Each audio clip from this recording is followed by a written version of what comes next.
Vous le savez, on va pas en reparler. Apple a lancé un grand pavé dans la mare dans le marché des ordinateurs portables en équipant sa gamme de MacBook de M1. Le M1, c'est non seulement un processeur made in Apple, mais c'est surtout une refonte complète de l'architecture des MacBooks. Et c'est une excellente chose, mais le problème, c'est que ça rend cette gamme beaucoup plus complexe à comprendre. Et du coup, on a tellement d'options, on risque de s'y perdre, et surtout en choisissant son MacBook, on risque de perdre de l'argent. Mais rassurez-vous, on est là pour tout vous expliquer, sans stress. C'est parti. On va sauver la moula. Exactement.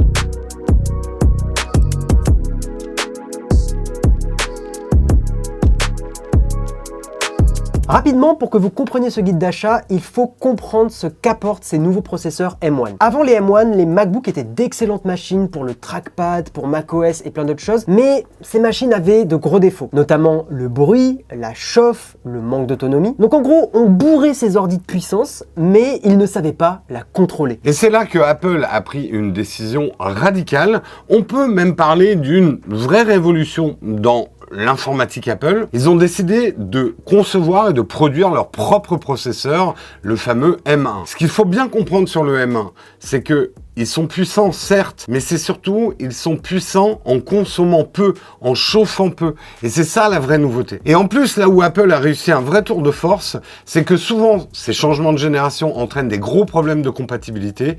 Et là, avec Rosetta 2, leur plateforme logicielle, ça a effacé beaucoup de problèmes de compatibilité avec les générations précédentes. On a encore des trucs qui marchent pas, mais globalement, c'est très bien foutu pour une première génération. Ouais, chapeau Apple. Oh là là, la casquette. Bah oui. Là, on parle un peu de trucs tech, mais si vous n'y comprenez rien, retenez un truc. Les MacBooks qui n'ont pas le petit mot M1 ne valent plus le coup, ou plus vraiment. C'est du cax. En gros, oubliez les MacBooks Intel, évitez-les, à moins qu'il y ait une exceptionnelle affaire et que vous les trouviez à très très bas prix, mais sinon, oubliez. Que du M1. Pour que vous compreniez la nouvelle gamme MacBook, aujourd'hui, il y a 4 modèles, ou plutôt 4 châssis, pour être précis. Oui, c'est pour ça qu'on n'a que 3 modèles devant nous. Voilà, parce qu'il y en a un, Ouais, puis on n'avait pas le budget. Hein. Parce qu'il y en a un... merde. Non, parce qu'il y en a un qu'on ne conseille pas, et preuve en est, on l'a... Voilà, on l'a jeté. Voilà, accrochez-vous. On a le MacBook Air M1, celui-là. On a le MacBook Pro M1 13 pouces, celui pas là. Qui est pas là. Pas là. On a le MacBook M1 Pro ou Max en version 14 pouces. Et on a le MacBook M1 Pro ou Max en version 16 pouces, le grand. Avant de vous lancer dans l'achat d'un de ces MacBooks, il y a 3 choses très importantes à retenir.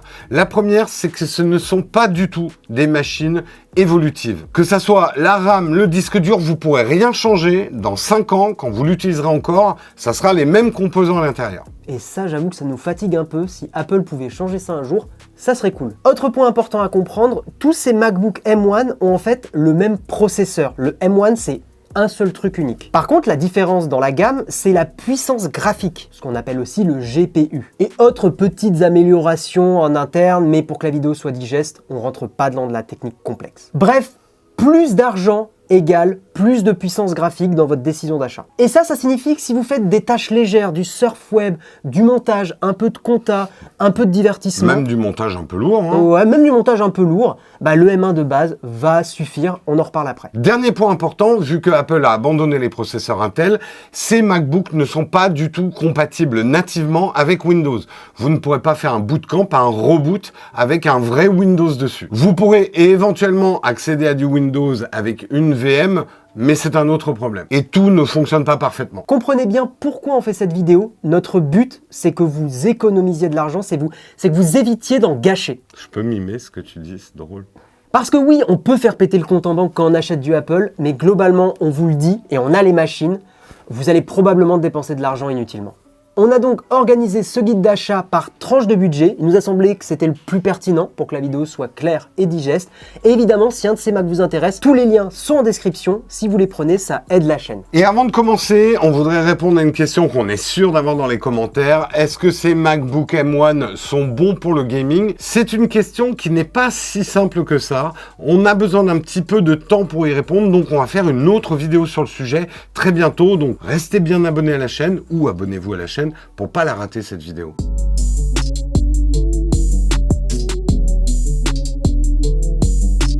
Et on commence ce guide d'achat avec le prix qui nous paraît être la base pour accéder à du M1, c'est 900 €. et c'est le MacBook Air M1. Pour Jérôme et moi, ce MacBook Air M1, c'est le meilleur MacBook de cette génération. Il corrige plein de vieux défauts des anciens MacBooks, il est silencieux, il est puissant, il chauffe pas trop, il est aussi très autonome, et puis l'écran est bien calibré, donc pareil pour des photographes qui sont beaucoup en mobilité, qui veulent une machine légère, l'écran permettra de faire de la retouche photo, ça c'est chouette. Et puis c'est marrant parce que ce MacBook Air, il est assez sous-estimé aussi, surtout depuis la sortie de ses grands frères, du Pro et du Max. Pour que vous vous rendiez bien compte, le MacBook Air M1, donc à 900 €, il est plus puissant que le MacBook Pro 16 pouces i9 qu'on avait acheté en 2019 à 4000 balles. Et ça, on l'a mesuré, on a fait un export sur Final Cut, et le MacBook Air, il est 2 fois plus rapide à rendre la même vidéo. Ce plus petit MacBook de la gamme, il est donc parfait pour plein de personnes. Des étudiants, des étudiantes qui veulent que leur machine leur tienne toute la journée parce que j'ai fait 5 ans d'études et pas avoir de prise dans les grosses salles d'amphi, c'est bien relou. Les personnes aussi en déplacement qui veulent un ordi très léger, il pèse que 1,3 kg. Croyez-moi, ça fait plaisir sur le dos. Pareil, quelqu'un qui fait de la bureautique, quelqu'un qui est dans le commercial, et même aussi les développeurs et développeuses. Il y a plein de gens sur Twitter, il y a plein de gens sur YouTube qui ont cette version basique des MacBook M1 et qui en sont super contents. Et pour de la photo et vidéo, il y a beaucoup de gens qui disent qu'ils ont besoin du max de puissance avec les versions les plus chères. Pas forcément. Il est tellement puissant ce M1 que vous n'aurez pas de problème sur Lightroom, sur Photoshop à engloutir des gros fichiers RAW qui font 50 mégapixels qu'on a historiquement sur des boîtiers comme le Sony A7R4 ou des choses comme ça. Et pareil sur Final Cut Pro, du montage 4K tournera très bien. Peut-être qu'il y aura quelques ralentissements par-ci par-là, mais globalement, c'est vraiment super. Ce qu'on veut que vous reteniez, c'est qu'avec ce MacBook Air, vous allez faire une grosse économie d'argent parce que, et on l'a redit plein de fois, mais il est très puissant déjà de base. Par contre, il est puissant, certes, mais il a quand même de grosses limites et si parmi vous, vous avez des choses un peu spécifiques professionnellement, écoutez bien. Déjà, la puissance graphique est assez limitée, ce qui fait que vous ne pourrez brancher qu'un seul écran externe. Alors, vous pouvez brancher un écran 6K 60 Hz, donc c'est un bon écran VTR, mais quand même, pour bosser pour certains métiers, ayant été dev, un écran externe, c'est pas forcément beaucoup. Également, une des grosses limitations, c'est la connectique. Vous allez avoir 2 ports Thunderbolt USB-C. Et sur ce point-là, prenez le temps de bien réfléchir à ce que vous allez brancher sur cette machine. Pour la majorité des gens, vous brancherez rarement plus de 1 ou 2 accessoires en même temps. Mais déjà, gardez à l'esprit aussi que brancher juste le chargeur, ça crame un des ports, enfin ça utilise un des ports, et qu'il ne vous en reste qu'un seul pour brancher peut-être un écran externe, pour brancher une carte SD, donc vous pouvez être vite limité avec ça. Et justement, vous aurez peut-être besoin d'un dock, et les docks professionnels, chers en Thunderbolt, peuvent coûter plus de 150-200 €. Donc c'est un prix aussi à rajouter sur la balance, surtout si vous bossez beaucoup chez vous, en télétravail. Également, il faut parler de la webcam, elle n'est pas exceptionnelle, elle est suffisante pour de la visio, mais pas exceptionnelle. Et aussi, dans les limites, il y a le fameux questionnement des 8 Go de RAM. Alors sur ça, on tient à vous rassurer vraiment, la RAM est beaucoup mieux gérée sur ces MacBook M1, parce que globalement, le processeur, la RAM, la puissance graphique sont intégrés au même endroit. Et donc, sans rentrer dans de la technique, c'est pas trop ralentissant si la RAM est quand même remplie, qu'elle prend un peu sur une autre partie de l'ordi, enfin bref. On va pas rentrer dans de la technique, mais je vous invite à aller voir une vidéo YouTube qui explique ça beaucoup plus en détail et je pense que vous serez rassurés. On vous la met en description ou en fiche. Maintenant, on va être honnête avec vous. On vous l'a dit, c'est une machine que vous allez garder plus de 5 ans. Si vous avez le budget, prenez du 16 Go de mémoire vive. Vous aurez un produit plus pérenne. Guillaume vous a parlé des limitations du R. Du coup, Apple a une réponse avec un MacBook Pro 13 pouces, son entrée de gamme des MacBook Pro. Vous en aurez pour 1500 €, donc c'est quand même beaucoup plus cher. Et qu'est-ce qu'on a pour ce prix-là? Vous allez toujours être limité à un seul écran externe. Alors oui, il a un système de ventilation active, donc ça lui évitera de monter en température. Mais nous, des essais qu'on a fait, on n'a pas trouvé que le air chauffait beaucoup, même s'il a un refroidissement passif. Nous, à quelques exceptions près, on ne recommande pas cet achat du MacBook Pro 13 pouces. Ce n'est en fait, à part un tout petit gain de puissance et un peu de refroidissement, ça n'est finalement que le air dans un autre capot. On trouve que le différentiel prix est quand même énorme pour finalement pas tellement plus de confort. Et pour ce budget de 1500 €, nous, on vous conseille plus de prendre le MacBook Air et de le pimper un peu. Mettez les 16 Go de RAM, 512 de SSD. Vous verrez qu'au quotidien, vous aurez beaucoup plus de confort en faisant ça qu'avec le petit gain de puissance graphique que vous aurez sur le MacBook Pro 13. Avant de parler des MacBook 14 pouces et 16 pouces, on va parler de notre sponsor, il tombe à pic, c'est Motion VFX. Motion VFX, c'est la solution pour gagner du temps et booster vos prods sur Final Cut et DaVinci Resolve. Et on est hyper content de les avoir en sponsor parce que c'est une solution qu'on utilise tous les jours sur notre chaîne secondaire, le Mug Now Tech,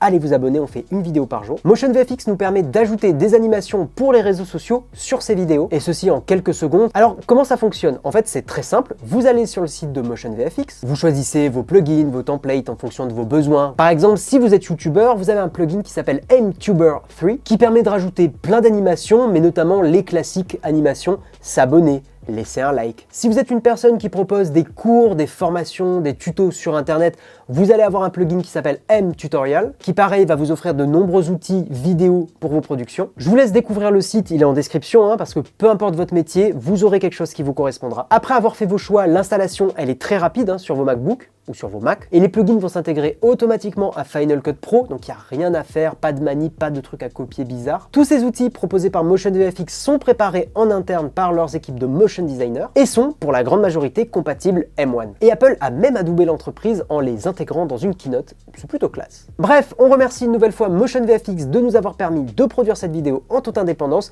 et on enchaîne, on va parler des Big Boys, les MacBook 14 pouces et 16 pouces.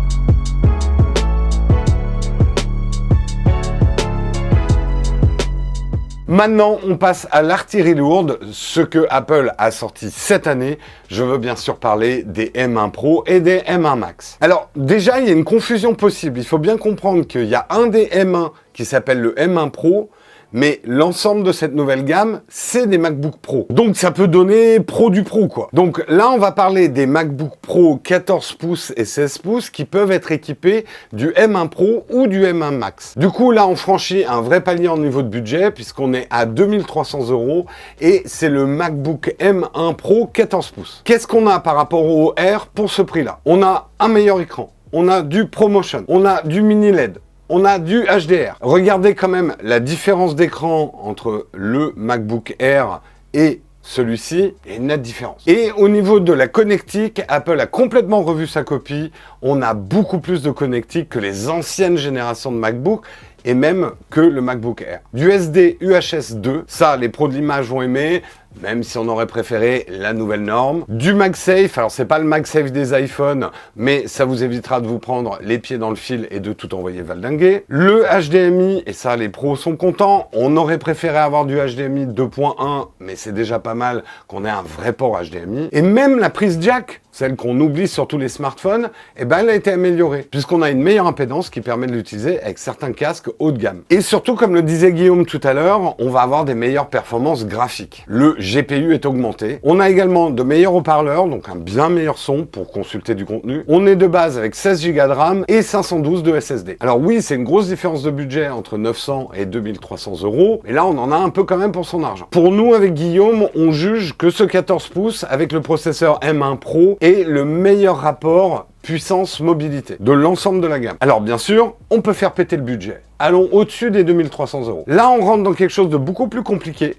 C'est qu'il y a plein de petites options qu'on peut changer et on va essayer de vous expliquer ce qui peut être important pour vous et là où vous pouvez faire des économies. Parce que, bien sûr, si vous êtes pété de thunes, vous pouvez mettre tous les taquets à fond et vous acheter le plus gros qui est à 6100 €, je crois. Mais honnêtement, c'est de l'argent gâché. Il y a plein de trucs qui vous serviront à rien là-dedans. Une question cruciale, c'est bien évidemment la taille de l'écran. Que choisir, le 14 ou le 16 pouces? Il ne faut pas oublier que ces MacBooks ont un design quand même plus épais. C'est plus robuste. Nous, on est plutôt fans. Mais même le 14 pouces, il est quand même déjà massif dans le sac. Donc pour nous, la règle, elle est simple. Si vous déplacez votre MacBook plus de 2 ou 3 fois par semaine, prenez le 14 pouces, vous nous remercierez. Mais sinon, le 16 pouces a de grands avantages. D'abord, il aura un meilleur son, parce qu'il aura des meilleures graves, les enceintes sont plus grosses. Mais également, il offre une meilleure dissipation thermique. Toujours dans les écrans, un autre choix important, c'est combien d'écrans externes vous voulez utiliser. Là, les choses sont simples. Avec le processeur M1 Pro, vous pourrez gérer 2 écrans externes. Et pour le processeur M1 Max, vous pourrez gérer jusqu'à 4 écrans externes.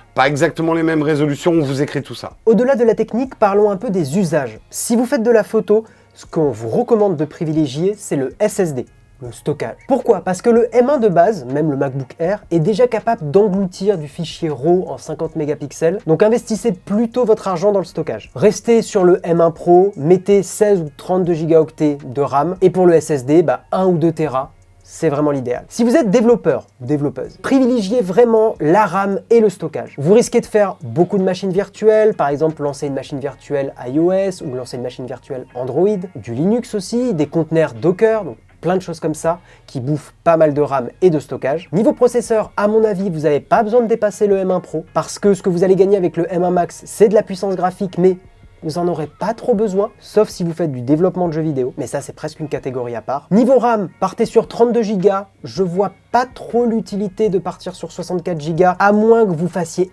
énormément de VM. Et au niveau stockage, un bon Tera, vous serez tranquille. Si vous faites maintenant de la musique, de la MAO, mon conseil ici, c'est de privilégier pas mal de choses. La RAM, le CPU, donc le processeur pas graphique, et le stockage. Niveau stockage, 1 Teraoctet minimum. Hein. Ceux qui font de la musique savent qu'il y a des plugins comme Omnisphere par exemple, qui prennent beaucoup de gigaoctets, donc ouais, ça se remplit très très vite un ordi qui sert à faire de la musique. Niveau RAM, 32 Go me paraissent suffisants. Et niveau taille, le 16 pouces a un gros avantage, ce sont les haut-parleurs, même si je vous le dis très honnêtement, moi j'ai le 14 pouces et les haut-parleurs sont déjà très très bien. Mais bon, si vous faites de la prod musicale, prenez le mieux niveau son. Maintenant, on va parler des métiers de l'image qui bougent. Je veux parler du montage vidéo lourd, que ça soit fiction, gros reportage, l'étalonnage, le traitement et le trucage sur des vidéos en temps réel, du After Effects, du Photoshop lourd, de la 3D. Là, vous avez un peu besoin du top, mais il y a quand même le moyen de faire des économies. Parlons de SSD. C'est vrai qu'on peut faire des économies avec des SSD externes, parce que même 8 Tera, vous allez les dépasser en montage vidéo. Mais le truc, c'est que des SSD rapides en externe,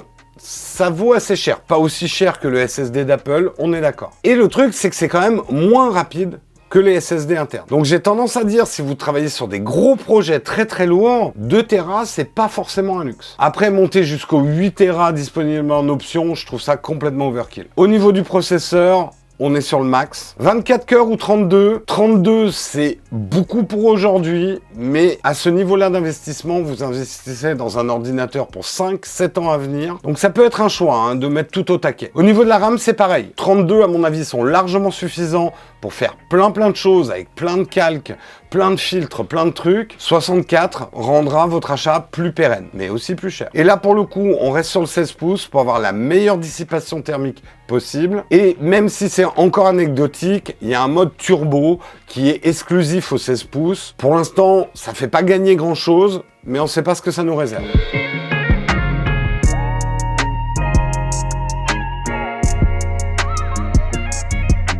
On a fait un peu le tour de la gamme et des options, mais là vous dites peut-être c'est bien beau, là vous nous dites comment économiser de l'argent, mais vous, Guillaume et Jérôme, vous avez pris quoi? Bah déjà à l'atelier, alors moi personnellement, j'ai pas pris le M1, parce que je vais récupérer le vieux Mac du montage. Mais c'est normal, je fais de moins en moins de montage. Par contre, on a équipé le poste de montage principal, c'est du lourd. On a pris le M1 Max avec les 32 cœurs de GPU, 1 Tera de SSD, 64 Go de RAM. Alors, pourquoi on a pris cette config? Pour qu'elle soit vraiment future-proof, désolé pour l'anglicisme. En fait, il faut comprendre que cet ordinateur de montage principal, c'est un ordinateur qui tourne beaucoup, il est utilisé tous les jours, et qu'on aimerait le garder 5-7 ans, si possible, en termes d'amortissement. Bonjour la compta. Oui, la config est un peu overkill, mais c'est toujours dans ce concept de pouvoir la garder le plus longtemps possible. Mon regret dans cet achat, c'est de ne pas avoir pris 2 Teraoctets de disque dur.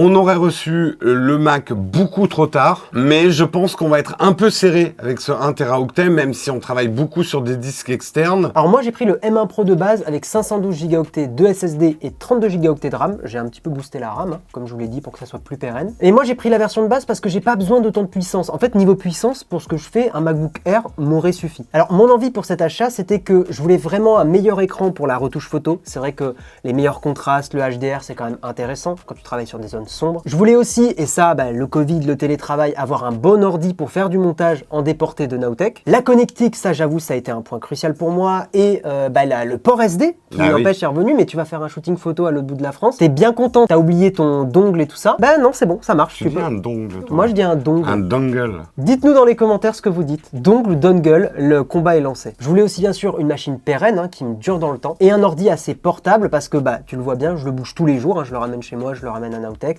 Donc voilà, pour moi, c'était mes critères. Par contre, comme toi, tu vois, je regrette de n'avoir pris que les 512 Go de SSD parce qu'en fait, ce qui vient manquer très vite sur un ordi, bah, c'est le stockage. Il suffit que je fasse un shooting photo, il suffit que je copie des rushs d'un tournage Naotech qui en a plusieurs gigaoctets, même une centaine de gigaoctets. Donc en fait, je peux être vite bloqué. Mais c'est vrai qu'on hésite beaucoup avec ce SSD parce qu'il est quand même ultra cher Ouais. chez Apple, mais pour le coup, il est ultra performant. Jérôme, je te propose qu'on fasse... Guillaume Ouais. Ouais, On fait un petit récap.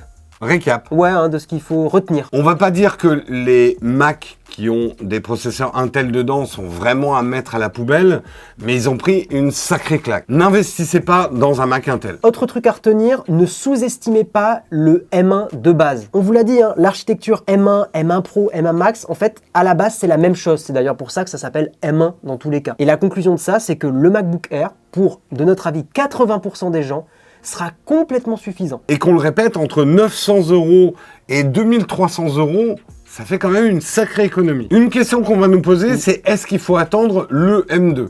C'est vrai que le M2, on va dire dans 6 mois, 1 an et demi, il sera probablement là. Nous, on pense que les M1 sont déjà une génération très aboutie. Bien évidemment, le M2 sera plus puissant, mais vous ne regretterez pas votre M1.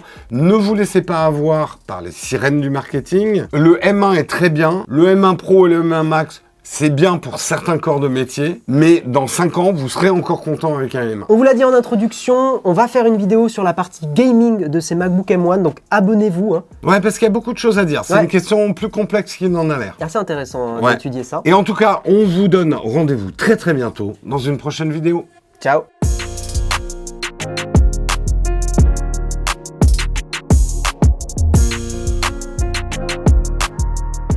Ok, d'accord. T'es le mec de la soupe au chou? Tu vois,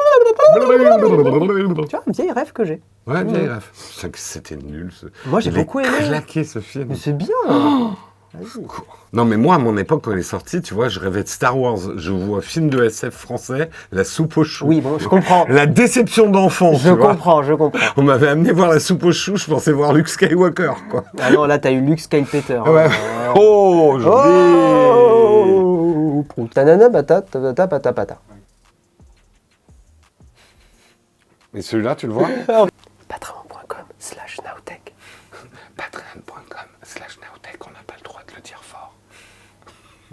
Je sais pas. ASMR. Pourquoi tu parles comme ça? Bah, je sais pas, les fans d'ASMR, peut-être ils iront donner. Participer. On fait de l'ASMR aussi. La moula. Ah, regardez-le. Regardez-le, il a de l'Intel. T'as même pas une Tesla, t'es youtubeur, t'as même pas une Tesla, balle nulos quoi.